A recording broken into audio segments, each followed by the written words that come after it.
it was a blindside for a lot of us, myself included. It wasn't something that we were excited to find out about. I think the takeaway here is that the word exclusive is used a little bit loosely. And so Candy is the exclusive NFT collectible provider, but clearly Sorare is still making NFTs here. And in that same nature, while Sorare is the exclusive fantasy game partner of the MLB, Candy's still going to be able to do their brand of that and hopefully do it very well.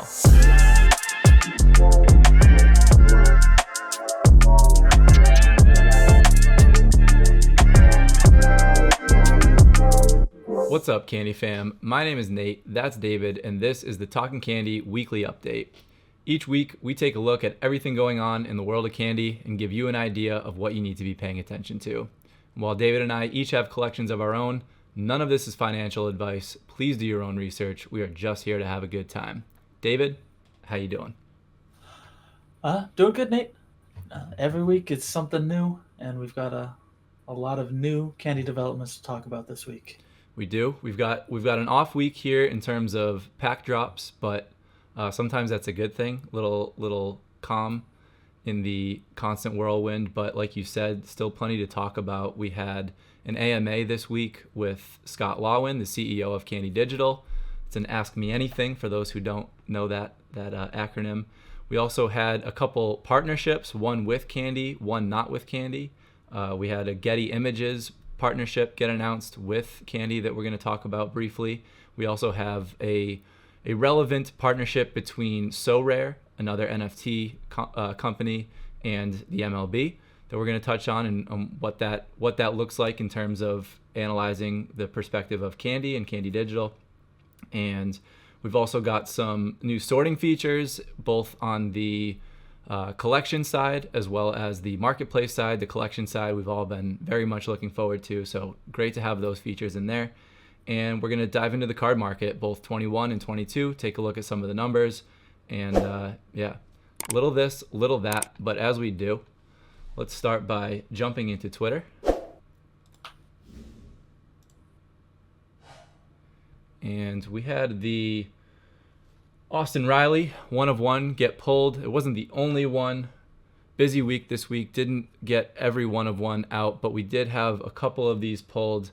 We had the JD Martinez 1 of 1 get pulled. The Aaron Judge was pulled.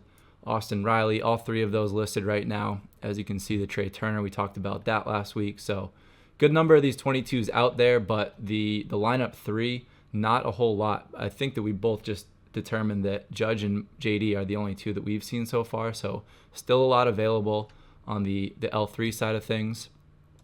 It's possible that there's more pulls out there, but yeah, nothing that's been listed on the marketplace or nothing that's been talked about on Discord or on Twitter. And so that's 2 down and still 14 to go for lineup number 3. Yeah, lots out there. That's a good note. You know, we can only announce what we notice, and the reality is that plenty of these packs get ripped in private, and we don't know what they are, especially if they're not getting listed. So it's a combination of what gets listed, what gets talked about in Discord, and just an accumulation of all the breadcrumbs. So as far as we know, those are the 2 that have been pulled. And then we had the collection filters get added this week. So as I touched on at the top, we've slowly seen the filters and the sorting get rolled out on the marketplace side of things, but all of those exact same features are now implemented on the My Collection side. So we'll take a spin through that in a little bit and see what that looks like and how the My Collection tab is a better experience now. We had the announcement where the MLB has partnered with Sorare. Sorare is an NFT company. They currently do they focus on football, soccer, whatever you want to call it, but it's a fantasy game based on soccer and these static NFTs. So we'll jump into that in a little bit, have a conversation around how that impacts Candy. And then we also had Justin Turner post in Discord about, it was a video of his locker. So he's got the 1 of 1, the 2022 1 of 1 NFT showing on loop above his locker, which is pretty cool. It's awesome to see. Obviously, we've seen some MLB players tweet out promoting Candy Digital. Some of it is paid ads, and that's cool. it's still appreciated. It still puts stuff out there. But what we've seen with Brett Phillips and Justin Turner is a true enjoyment of this project, and that's really cool. It's cool to have these guys jumping in there. Where else are you going to find that? So cool to see that he's got that looping above his locker. And then a day or two after that, we saw Justin Turner tag Ross Stripling, who's a pitcher for Toronto, and call out the fact that he had just pulled an epic of Vladdy Jr., and Stripling replied saying that he's been ripping packs looking for that Vladdy 1/1. So again, it's just cool to see that there are MLB players that are actually enjoying this the way that we are, and probably sitting in the locker room before the game, after the game, opening these packs, getting enjoyment out of it. It's just cool to see, and it's a really, really good sign for continued progress of getting people interested in this. So I love that. That's what I love the most is just the idea that the same way that we would sit down with a box of baseball cards and just, see what, just sit down and have fun, see what we get. It's that same mentality being taken by professional ball players who, just like, hey, yeah, sure, I'll buy 5 packs, I'll see what I get. And, they pull the Vlad Epic, they're happy about that, and they're aware enough of Candy and what they're doing to know how exciting it is to look for those 1/1s. It's just, yeah, having their involvement, especially just to see the fun that they're having. I love it. Yep, agreed. And then we had the fortunate circumstance of being in a video call a couple days ago with our buddy Jeff Rathgaber. Muntner was in there as well, and just ripping some packs, and tweeted this out the other day showing the highlight of the fact that Jeff was fortunate enough to not only pull 5 Ohtanis, but the last Ohtani that he pulled was an epic, and it wasn't just any epic, it was the number 17 epic. So pulled the jersey epic of Ohtani 2022, and it is worth noting that it was a bloodbath after that. There were many packs that did not have Ohtani epics in them, so it was a highlight, but it was a big highlight. And congratulations to Jeff. It was a really fun moment for all of us to be hanging out. So if you haven't seen this, jump in there and watch this. It's a 2-minute video, clipped it down, tweet from May 16th. So go take a look at that. And this is nothing. I don't know why I had that pulled up. I think while we're on the topic of the Ohtani Epic pull, we did want to ask people what their favorite pulls have been from these 2022 packs. And it might not be anything quite as rare as a legendary or a jersey serial epic, but whatever your best pull is, please let us know. Let us know in the comments on YouTube, tag us on Twitter. We just want to hear about it. We want to share that experience of your best pulls with you. Absolutely. Do a ton of retweeting. Love seeing what people are pulling. It doesn't have to be the most valuable card. It can be the one that is just the most exciting to you, whether it's your team or whatever. So definitely tag at Talking Candy NFT on Twitter. Give it a follow. Trying to get the stuff out quickest there. So let's start by talking about the AMA a little bit. Here we go. Let me grab I think I have some notes here. Some of the highlights. We talked about the fact that the Legend series, I put that in quotes. It was a quote. I don't know, there was no specifics about it, but I thought that was one of the standout things that Scott had stated. So this was an AMA hosted by Uzman a few nights ago. Actually, it was exactly a week ago because we missed the first half of it while we were recording.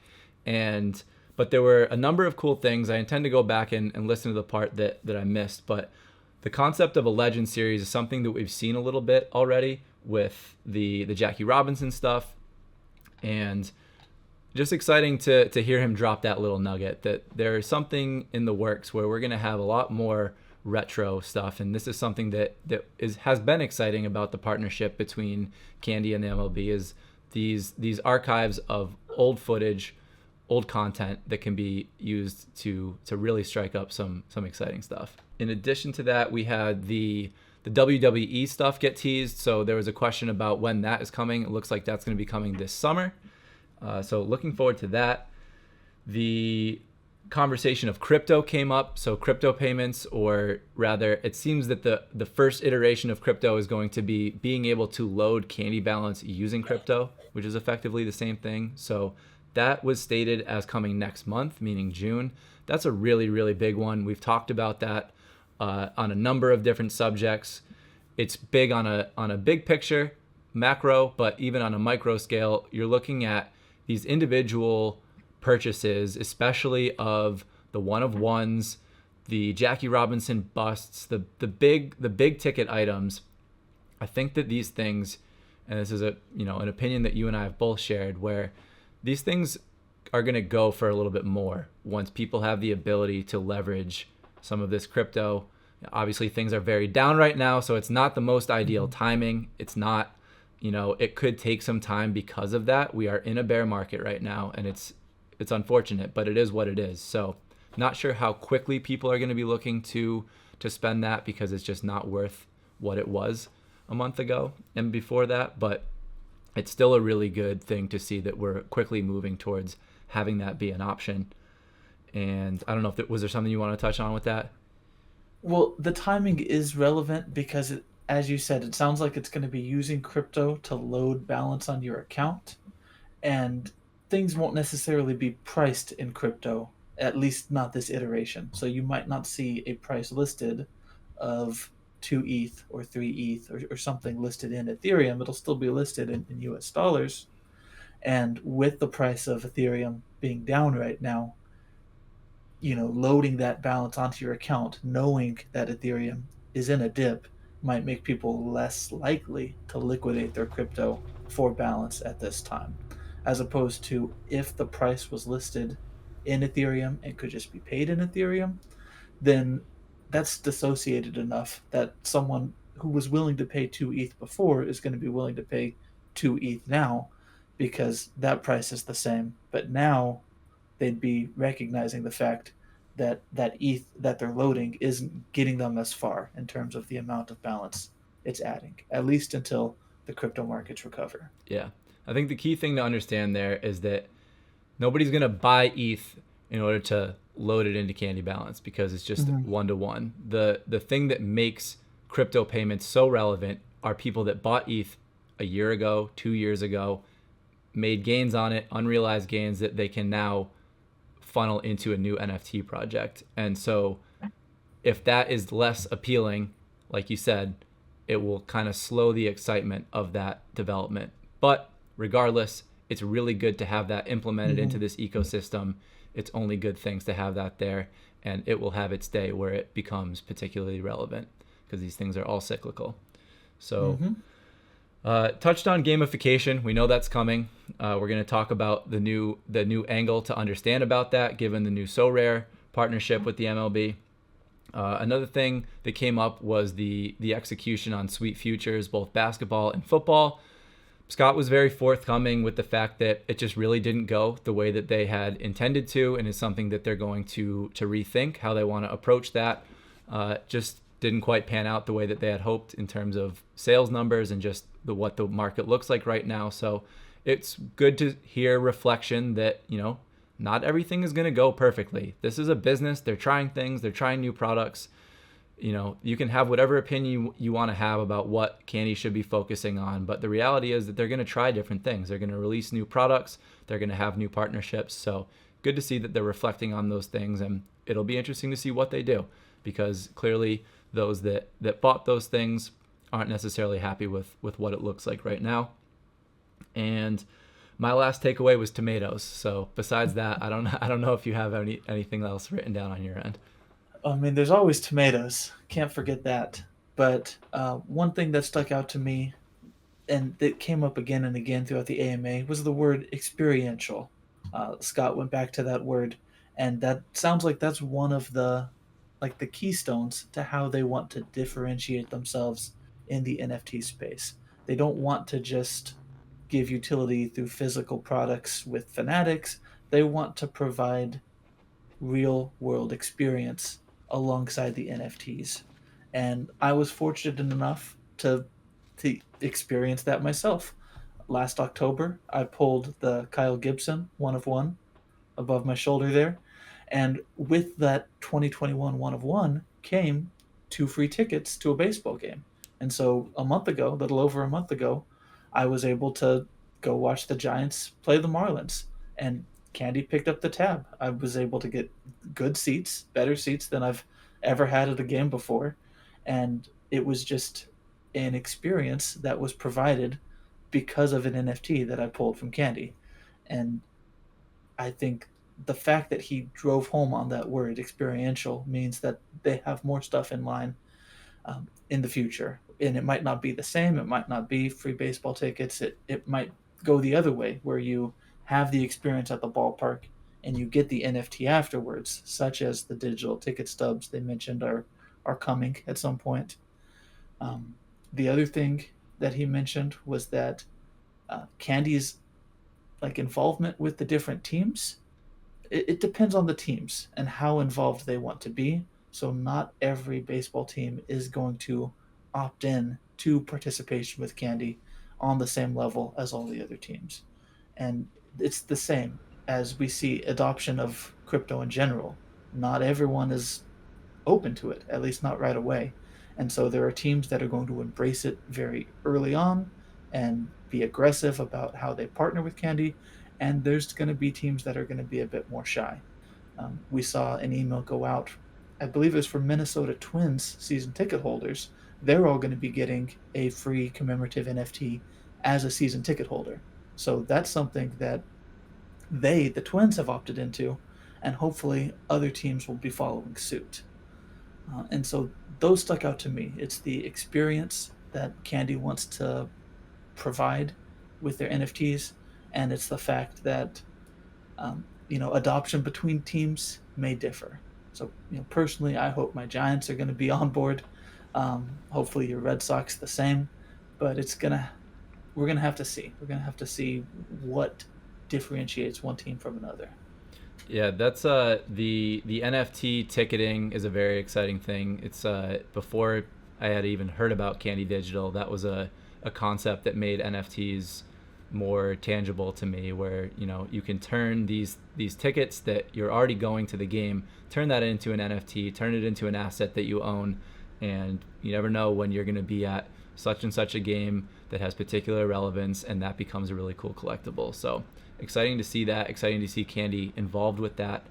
But yeah, the AMA concept as a whole, the access that Discord gets, if you're not in the Discord, it's a really good way to get really early information. That is how this space works. Like it or not, you say what you want about it, but that's how it works. Discord gets the earliest information. It's where a lot of the tweets that I put out come from, and we are both constantly paying attention to it because it's where things get dropped. So having access to the CEO of this company in an AMA format where everybody had an opportunity to submit their questions and then they used the ones that got the most upvotes, it's awesome. That is what this is all about. That is what makes these communities so unique to any other you don't get that with cardboard. It just doesn't work that way. So it's a really, really cool thing, and appreciate Scott giving the time to do that, and Usman for facilitating it, and all the thoughtful questions that got submitted. So shout out to everybody that made that happen. But let's jump into, it's kind of a spin off from this, particularly relevant, but let's talk about the Sorare partnership here. So I'm gonna pull up the Sorare website. So Sorare, as I stated at the top, they create static NFTs of football players, and it's European football, US, everywhere. It's international. And the way that these things work is you've got a lineup of 5 cards. I watched a quick YouTube video. You can look this up. But basically, you put in a lineup of 5 cards. You got a goalkeeper and 4 other players, and it's this basic fantasy format where you play for prizes. And I'm not going to get too deep into how it all works. I have only obtained a surface level understanding of it, but what is important to know here is that the partnership between Sorare and MLB, and actually, why don't you just read it? You have the Discord announcement. what Yes. Candy had stated about it? Right, because after we saw the announcement between MLB and Sorare, there was a lot of confusion, a lot of fear on the Discord about what it all meant and how it would impact Candy. And so Candy, later that day did come through with a statement of just to kind of give some clarification. And so that statement that they made in the announcements reads, we know there are a lot of questions following the news that was shared this morning about the MLB deal with Sorare. We want to clarify how the partnerships are different and what you can expect going forward. Candy is the exclusive partner of MLB for NFT collectibles. SoRare is the partner for NFT fantasy gaming with static card style NFTs. Candy NFTs will be the only digital collectibles that include game highlights, visual effects, and dynamically interactive collections. As we announced, and our CEO Scott Lawin mentioned in the AMA on Tuesday, we will be introducing more ways to collect this summer, as well as additional gamification on our platform. We are hard at work developing unique ways for our fans to compete with each other using the icons they own in a way that functions differently from how traditional fantasy games work. This announcement does not sideline what we have been working on, and we're eager to bring these new features to our users. Thank you. So, in summary, what we have here, it was a blindside for a lot of us, myself included. You too. It wasn't something that we were excited to find out about. It was a weird day, and there were a lot of questions, and a lot of us had the impression that Candy had an exclusive partnership with the MLB the same way that Topps has for the last several decades. The reality of it is that this is a new space, and they're attaching the word exclusive to more specific things than that. And so what we have learned from that announcement and from putting it all together at this point is that Candy's partnership has to do with creating extremely high quality NFTs where they have access to archives of video files and all the different elements that go along with it to create a three-dimensional, multifaceted NFT experience.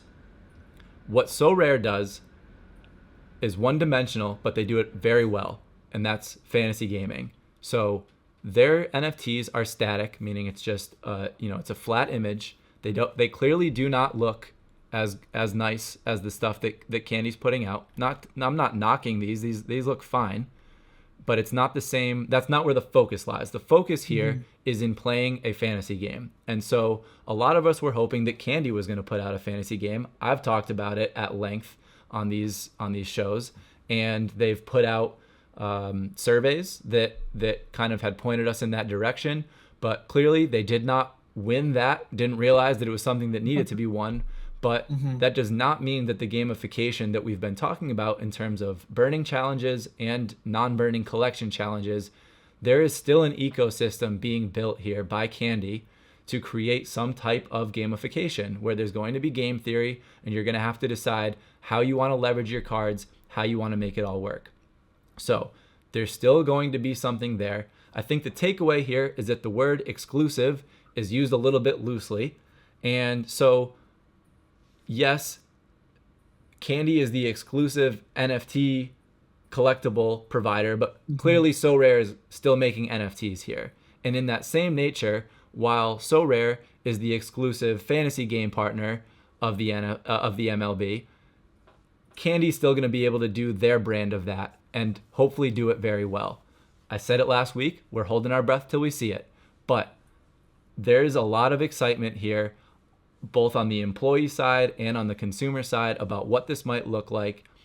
I think it's going to be something that we're not really predicting. I sure hope that it is. I think that there's going to be layers to it, and I hope they do a good job with it, because I do not think that it needs to be traditional fantasy in order for gamification to work. If anything, I think that there's an excellent opportunity to introduce something new to the market in terms of how these things can be used. But the reality is that it is an opportunity to take a step back and recognize that these things are more complicated than we realize, and there's going to be partnerships here. We don't know what could be next. We don't know what else the MLB has cooking up. They're dabbling in this NFT space, And Candy clearly has a very nice foothold with what they're doing, but we're going to see different things here. And I, for one, will definitely be taking a look at this Sorare MLB product. I'm gonna see how it plays, what it looks like, and is it fun? Are they in conjunction? Are they competition, or are they just really two separate things? So looking forward to seeing what it looks like. Definitely something that needs to be on everybody's radar, and we'll see what that looks like going forward. So as of now, Sorare is saying that their game is going to be available this summer. That's the same timeline that Candy's giving with their burning challenges and their gamification. So similar timeline. I hope Candy beats Sorare by a little bit, but we'll see. Hopefully it doesn't matter. Hopefully they're entirely different things. And yeah, I'll let you take the floor. So I only have a couple things to add. I think that survey that Candy gave us, asking us how we wanted to see a fantasy style experience, I think in retrospect, they may have been speaking out of turn to kind of give us that impression that, that fantasy was a definite, at least that's the way it felt. It felt like we were getting fantasy. We just weren't sure what flavor of fantasy we were going to get. And, you know, I like that they said that nothing they were working on is impacted by this. So it means that the gamification that's in the pipeline is still coming. They didn't have to scramble. They didn't have to cancel anything that they were putting together. It just sounds like, if a fantasy game for Candy was on the table, it's not anymore because Sorare has that locked down. But when it comes to that word exclusive, someone made a good analogy that, companies will split up their exclusive, even within the same overall umbrella. They'll split it up. They're not just going to have an exclusive clothes provider. They're going to have an exclusive jersey provider, an exclusive sneakers provider, an exclusive shorts or pants. Like they're going to partner with a half a dozen different companies to be their exclusive provider of X. And we see that with clothing products. Even at ballparks, there's going to be the exclusive beer provider, the exclusive spirits provider. It's going to get broken down between half a dozen different companies, and we're seeing that come to play in NFTs now as well. And personally, I would have preferred if Candy was just the exclusive everything provider in terms of MLB NFTs. But I guess that's not on the table, and it's not unprecedented to see things parceled out in that way. We just got to believe that, believe in the Candy in the quality that we're seeing from the Candy NFTs, and rely on that quality to stand on its own, and rely on the fact that Candy's team is so engaged with the community and so adaptive as issues arise to, weather any storm that might show up. And I can see them being the premier MLB NFT provider, even if there's a few other providers in their own little categories. Yep, and we have been saying from the beginning that we love the NFTs that get put out by Candy. They are very tastefully done. There's a lot of talent clearly in the room working on these things, and they're beautiful. They're really nice NFTs, but it's not enough to just be pretty NFTs. We've seen that in other projects. There's got to be more, and there is more here. There's a lot of IRL stuff that's happened in the works, etc.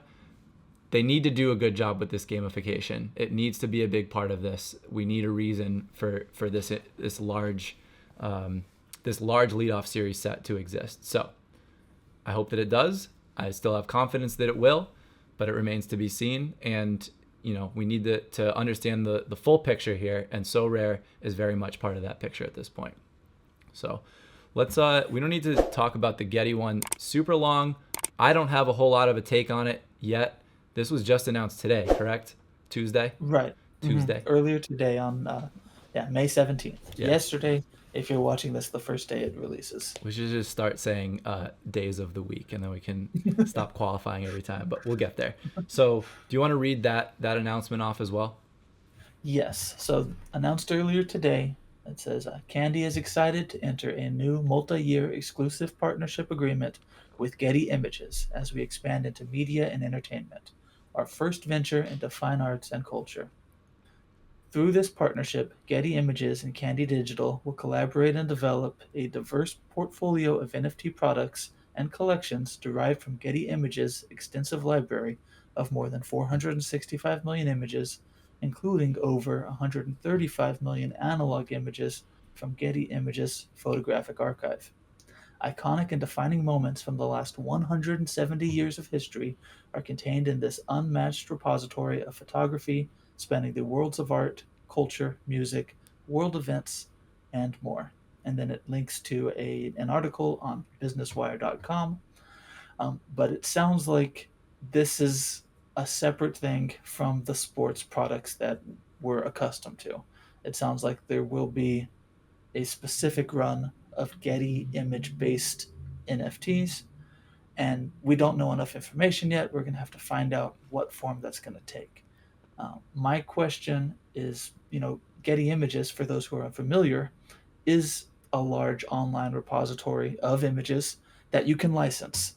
And so if you want to have permission to use their image for something, you can look through their archive, pick out an image, pick out a size if you want a high res, low res version, and you can pay them for the right to use their image. And so I'm going to be curious to see how adding the blockchain, adding the NFT side to that equation is going to be altogether different than how they already proceed as a business. But that's what we know for now, and we'll have to wait for more information to see what form this is going to take. No timeline at this point. Cool. I think we can pretty much leave that at that. I don't have a whole lot to contribute. Brand new announcement. Don't really know what it's all going to entail. But again, just good to know about. Good to know things in the works. It's a big company. It's a big potential partnership there. And it is a partnership. Big potential upside there. So we'll see what that looks like and continue to talk about it as we get more information. Let's just real quick, let's look at the sorting features before we jump into the market stuff, and then we'll talk candy. We'll talk candy.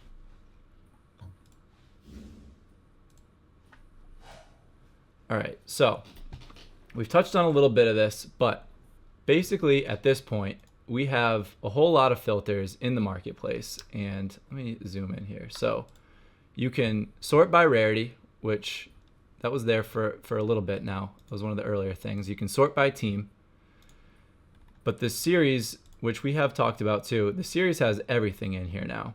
And so the real power is being able to use all of this in conjunction. So if you are looking for, let's see, I'll do this on a bias level. So first we'll sort it by Boston Red Sox. So right away, you're going to get all the most recent active listings of Boston Red Sox, everything all put together. But if you only want it to be from the 2021 stuff, you can add that. It'll filter it.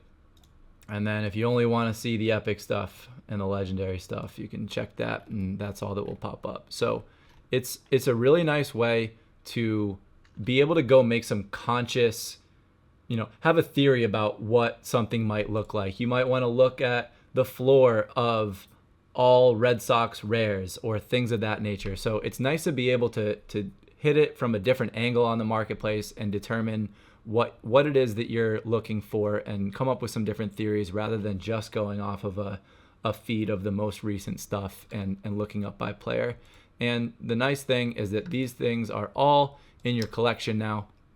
So in addition to having that in the marketplace, you can filter these things. And I'll just do the same thing again here. We'll go Red Sox and I'll go 22. I actually just finished my full 22 rainbow from the first three lineups. So I've got everything in here, and it's just a nice way to be able to enjoy. And I guess here, we'll use just a slightly more realistic way of looking at this. So I want to look at all my 22 epic Red Sox cards, and there they are. So we've been asking for this for a little bit now. It's nice to be able to go into your collection and be able to enjoy it a little bit more in the ways that are most exciting to you. So I don't know if you've got any angles that you wanted to talk about, how you've been utilizing these, but it's just nice to know that we have this all available now. especially with the 2022 set and the low prices that we're seeing and the amount of accumulating that we're doing. I was trying to keep my collection in sort of a trim size heading into 2022, and with the past 3 weeks, the way that they've been, I'm over 1,100 collectibles now because it's, oh, that's 50 cents, I'll take that. That's 50 cents, I'll take that. And it's just accumulate, accumulate. And it's difficult to look through 1,100 NFTs. And the fact that they've been able to apply these new filters to the collection as well, it helps tremendously. Definitely. Yeah. We needed it. We got it. I'm sure it will continue to improve. There's still more polish to be added here, but the site is a lot more functional than it was a month ago. So I think that Candy has checked off their entire hit list that they had promised by the end of May, and we're only halfway through May. So exciting to have this all at our disposal. But we will leave that at that. Let's jump into packs, cards, market, floors, etc. And let's first just quickly touch on what we have upcoming with pack drops. So we've got lineup 3 concluding this Friday. So still a couple more days left. We're at about, I think I saw it, 22,000 packs have been sold so far, somewhere right around that ballpark out of 30,000. So not looking like it's gonna sell out. Could get close. Not exactly sure, but we'll talk about what those numbers all mean. But we've got lineup number 4 coming next Tuesday, May 24th. 90 new players. Same deal. No new numbers, fortunately. But yeah, just quickly wanted to touch on this graphic. So look out for lineup 4 next Tuesday. And then these are the packs that we have so far. We've got 5 different packs. We've got the 2 2021 packs, and we now have 3 2022 packs. So wanted to start here because it is a little bit confusing at this point, especially if you're just showing up to Candy right now. We've got the original stuff that has settled into much lower prices than what they were for a while there. We've got the 21 All-Stars at 500 and the Uncut Diamonds at 3. Both of those at significantly lower quantities, but the ones that we really want to pay attention to here are the 3 different lineups across the 2022. So lineup 1 is sitting at a floor of $30 on the Candy website on secondary. Lineup 2, $10 below that at $20. And lineup 3, which is still available to be purchased for $30 directly from Candy, is sitting at around $28, which I won't even get into my opinion about how much sense that makes. So these, as we've talked about, are all a little bit different. Lineup 1 has 180 players in it. Lineup 2 and lineup 3 have 90 players in it. But lineup 1 has double the quantity of lineups 2 and 3. So what's important to understand here is that because of these discrepancies, we're seeing significantly different floors on the lineup 3 cards, which is something that we talked about last week was expected. We were going to see that shake out. So on day 1, we had a lot of listings coming in using lineup 1 and lineup 2 listings as, a jumping off point. But that was incorrect. And you and I were buying those listings because we knew it was incorrect. But we have since seen it normalize, which was what we thought it would do. And I think you've got some average floor numbers with L1 and L2 combined compared to L3. Is that right? Yes. And so this is just, taking the current core price of every player in L1 and L2, just taking the average and then comparing it to the average of lineup 3 and doing that for each of the 4 rarities. And so lineup 1 and lineup 2 have a core average of $1.08. So there's a lot of 50-cent, floors in there, a lot of players holding at that 50-cent floor. And then there's some, of course, higher cards, especially in L1 and L2. Those sets have Trout, Franco, and Otani in there. And so that $1.08 average is with those 3 players, trying to pull that average up. But because L1 and L2 are supplied so much because there's not much left in the vault, that's where we're seeing this discrepancy. And if we look at the average of lineup 3 only, is $1.83. So it's over 50% higher than that L1, L2 average. For uncommon, lineup 1 and lineup 2 have an average right now of $1.99. Lineup 3 uncommon average is $3.91. Rare is closer. 1 and 2 average is $8.14, and the lineup 3 rare average is $10.70. And on epics, 1 and 2 average is $46.61, and lineup 3 epic average is $54.70. And with rare and epic in particular, I feel like that three card combination of Trout, Franco, and Otani are really pulling up those numbers for L1 and L2, or else we'd see a larger discrepancy there as well. But the fact remains that in all four rarities, the lineup 3 cards on average right now are more valuable than 1 and 2.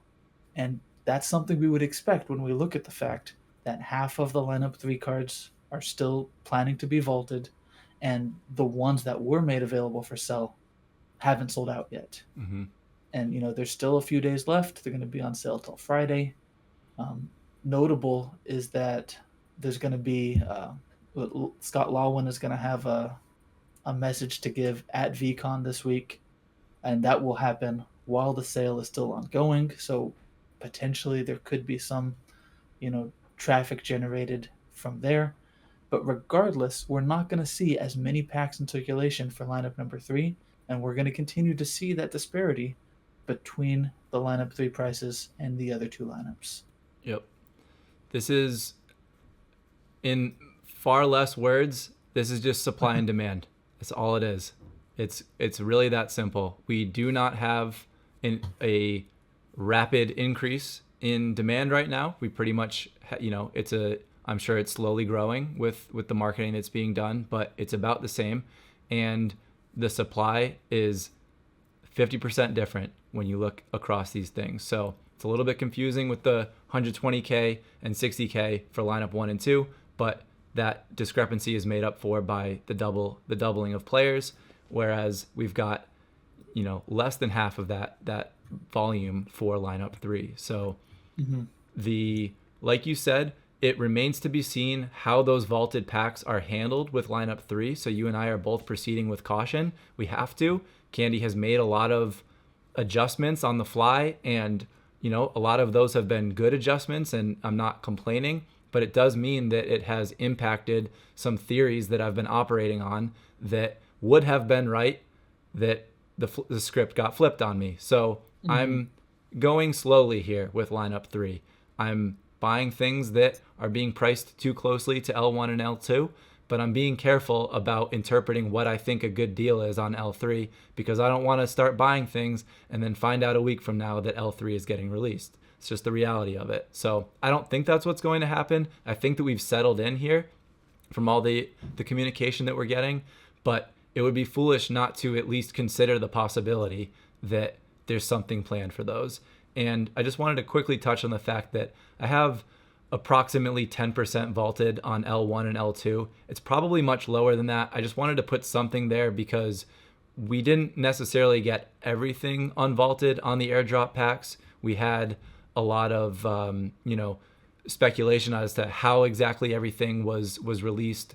We heard some people getting it one way, other people getting it a different way, but there are still some reserves on L1 and L2, but for the most part, those are almost entirely distributed, whereas L3 is not close to its full percentage of distribution. So that will give you a little bit of insight if you're taking some time when you're looking through the marketplace.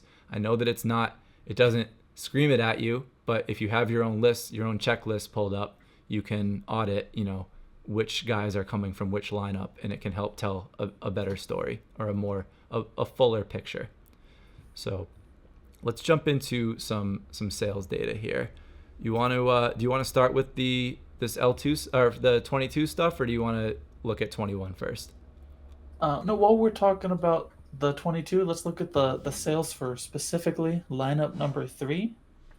And so this is just, the normal graphic we use to show how many sales are happening, but this is just looking at the top performers this past week for lineup number 3. And we can see, in the core category, Judge took the top spot, Machado close behind, and we're not going to go line by line, but feel free to pause and take a look. I highlighted just a couple names on epics. We see Aaron Judge outselling the rest by a good margin, and there's been some debate on the Discord as far as what exactly is going on there. It looks like there's a couple people who are particularly investing in those Aaron Judge epics, and so there's a couple people who have 5 or more Aaron Judge epics, and that's where we're seeing those sales come from. Some people aren't as happy about that, but the fact is those epics were priced for anyone to buy who wanted them, and if someone wants to buy 5, 6, or 7 of them, who's to say they can't? And so we're seeing a bit of that happening with the Aaron Judge epics, and it shows. 33 sales this past week versus the runner-up Bobby Witt Jr. at 19.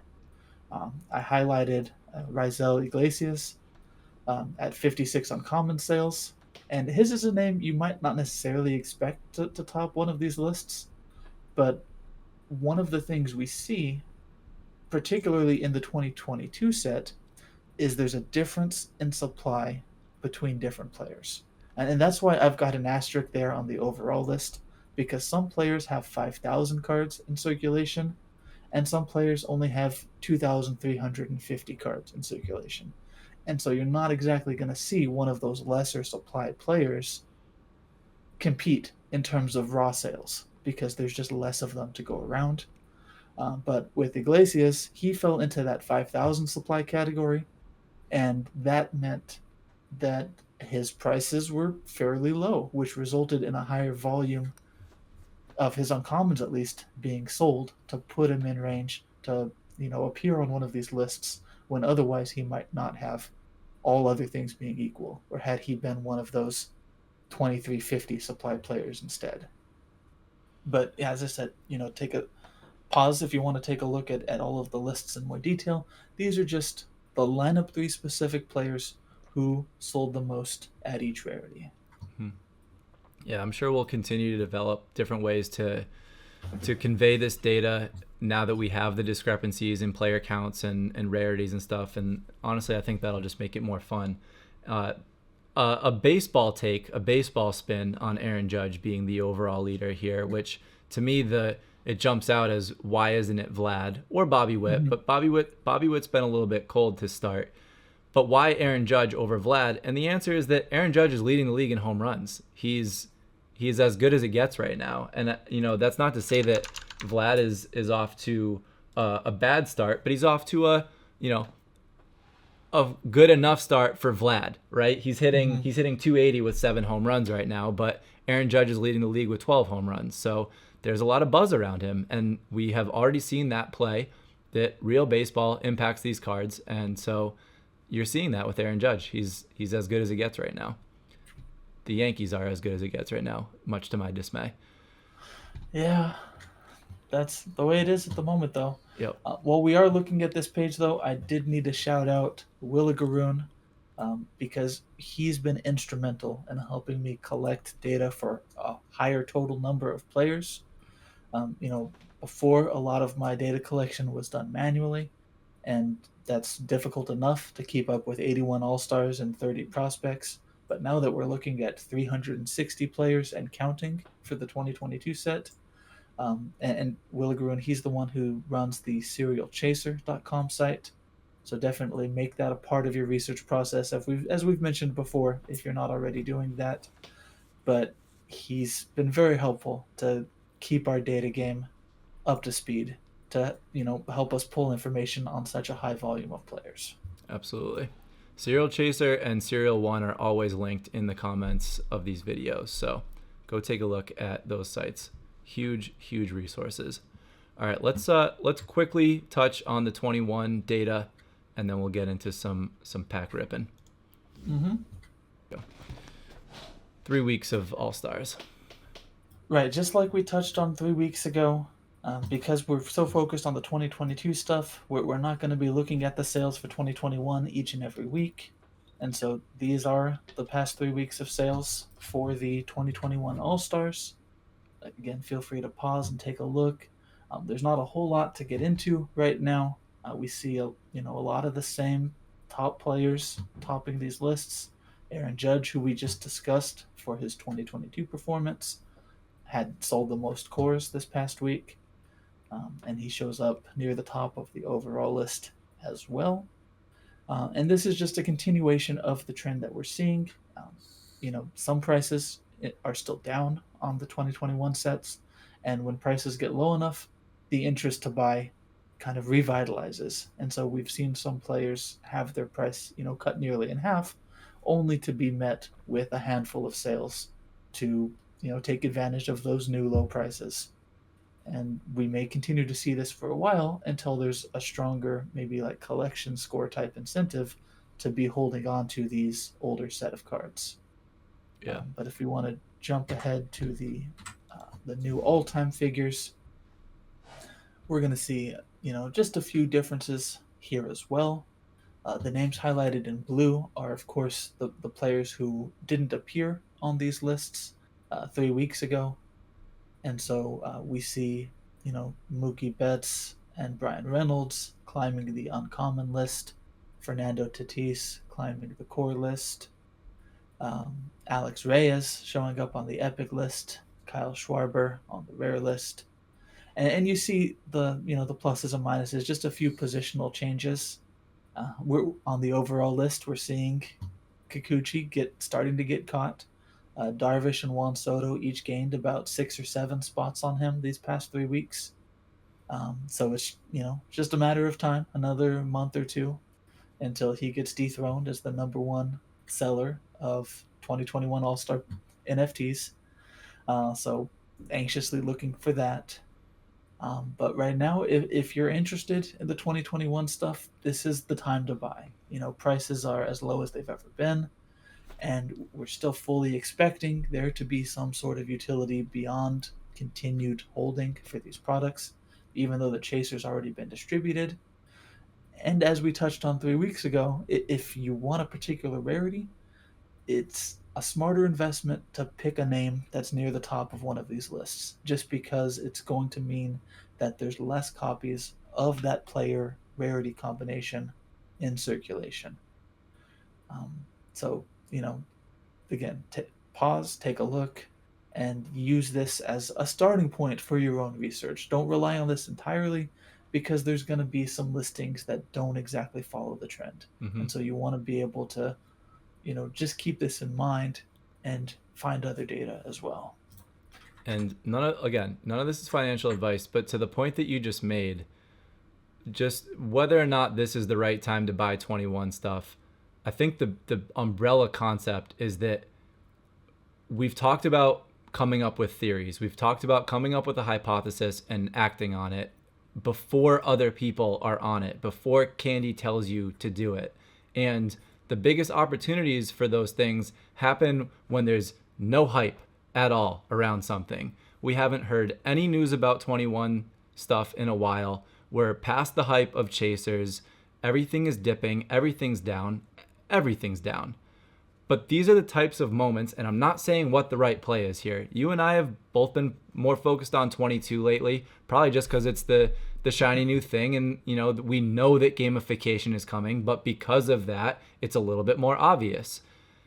I really, really hope that Candy does something to revitalize this 21 stuff. We both do. We're both holding a fair amount of it. So these are the lulls that you got to come up with some type of concept and go for it. But because we haven't had any type of news on this for a while, it provides an opportunity, which is the point that you were making. So just wanted to state that, and let's jump into the uncut diamonds. And some good sales for the past 3 weeks as well. I just highlighted a couple of names of players where, like we've mentioned before, we're seeing that performance, their real life performance in ballparks affecting their sales. Royce Lewis and Nolan Gorman in particular have been killing it. And if you look at the epic column, Nolan Gorman, who's just been knocking home runs out every other day, it seems like, in AAA, moved 11 epics in these past 3 weeks. That's massive. And so, take a look at these lists. and start to look for patterns where we see that correlation between real life performance and the sales. Because if you identify those players first, then you can pick those cards up while they're still cheap before other people start paying higher prices. And if you want to take a look at the all-time list for the prospects, there's not a ton to talk about here. Just look to the plus and minuses to see who's kind of shifted positions. But we see, Nolan Gorman climbing onto that overall list, largely in part of those 11 epic sales and a few dozen other sales that he saw these past 3 weeks. Yeah, this is a really cool set. I think this is long term uncut diamonds. It's a sneaky set. This is the Bowman of Candy, and it's really exciting to have the full set, just like Topps coming out every year. But it's really cool to see people speculating on these players, seeing their performances impact, and this is going to continue to be a cool set through the years. So very very interesting data here. But with that, shall we open some packs, my friend? Let's open some packs. It's right. Let's get set up. It's been a week. Who is it? Who I forget who's first. I think I'm first this week. Okay. But one thing that we're going to do, because this is the in-between week, we don't have any new packs to open. And so this week I was going to open 3 packs, one of each lineup. Okay. So I still have some packs from lineup 1 and lineup 2 sitting around. I'll open up one of those, and then I'll crack open a lineup 3 pack as well. Let's do it. Are you... Let's see. I've got... Or no, wait. Do I have... Is that you or me? Huh, it got shifted. That is me. Oh, here we go. I got you. I got you right here. Okay. So I'm just going to go numerically in order, and I'm just going to pick one from the middle. So here's a lineup 1 pack. Here's a lucky penny. And let's get to it.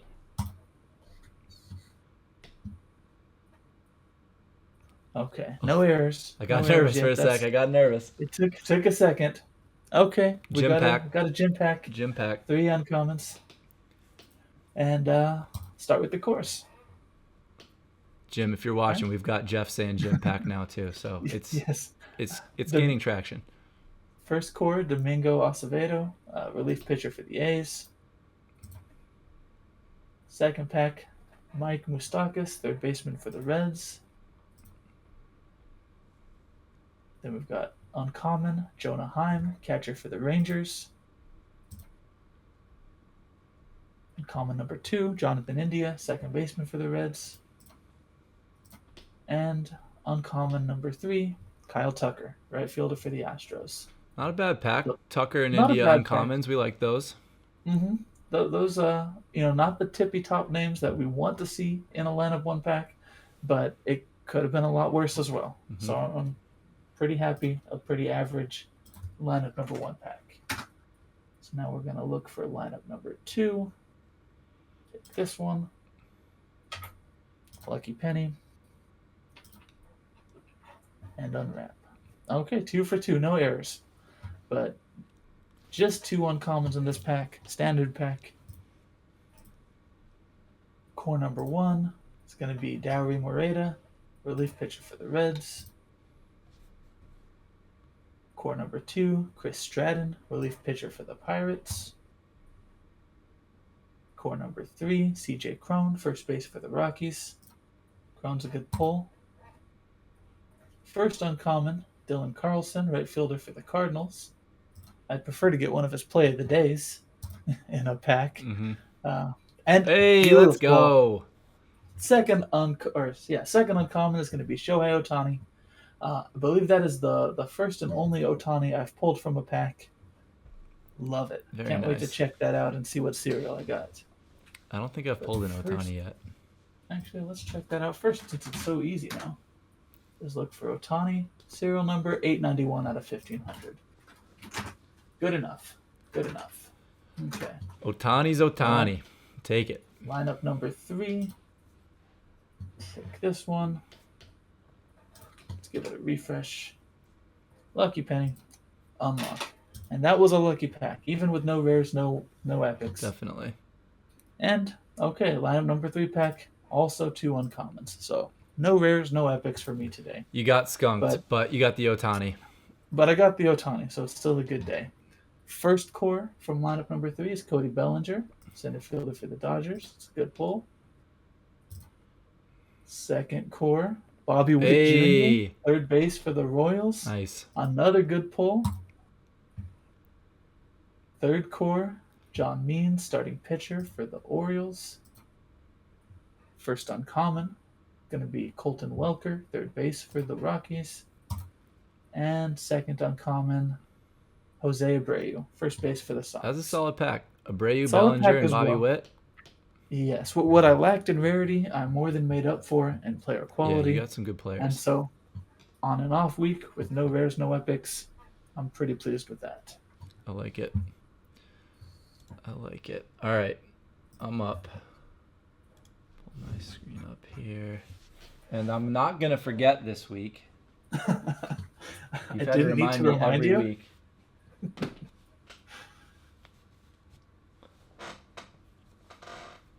All right. Unless the luck is from me reminding you. I hope not.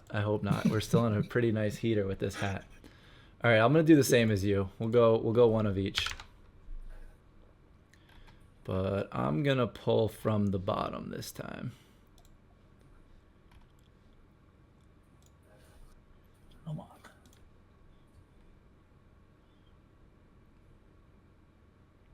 Rare. Right. Decent Good. start.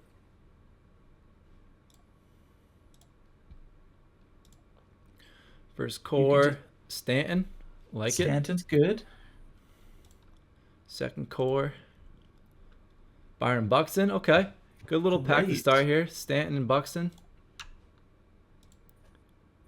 Willie Adames. Getting the players tonight. Nathan Eovaldi. Great first name. What a great first name. And the rare. Save the worst for last. Nick Solak rare. Stanton, Buxton, Adames. I like that a lot. And a uncommon Red Sox. Okay. All right. We can dig it. Yeah, no bad packs yet. Lineup 2. Is that... I think I have more of these. Yeah. We'll go off the bottom again. Lineup 2.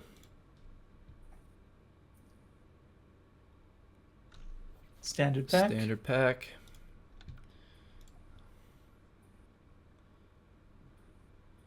Garrett Hampson, Rockies. Second core. Brandon Nimmo, Mets. Third core. Ryan Weathers, San Diego. First uncommon, Kevin Plawecki, Red Sox. And last uncommon, Josiah Gray. That's a decent pull. Not the best pack, but it's because my epic is in my lineup 3 pack. That must be it. Off the bottom. Here we go. All right. Another rare. Another rare. First core. Daz Cameron, Detroit.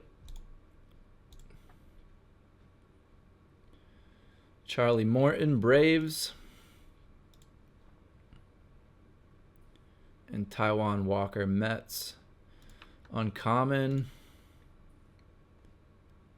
JD Martinez. Okay. All right. Good pull. Little Red Sox pull there. And the rare.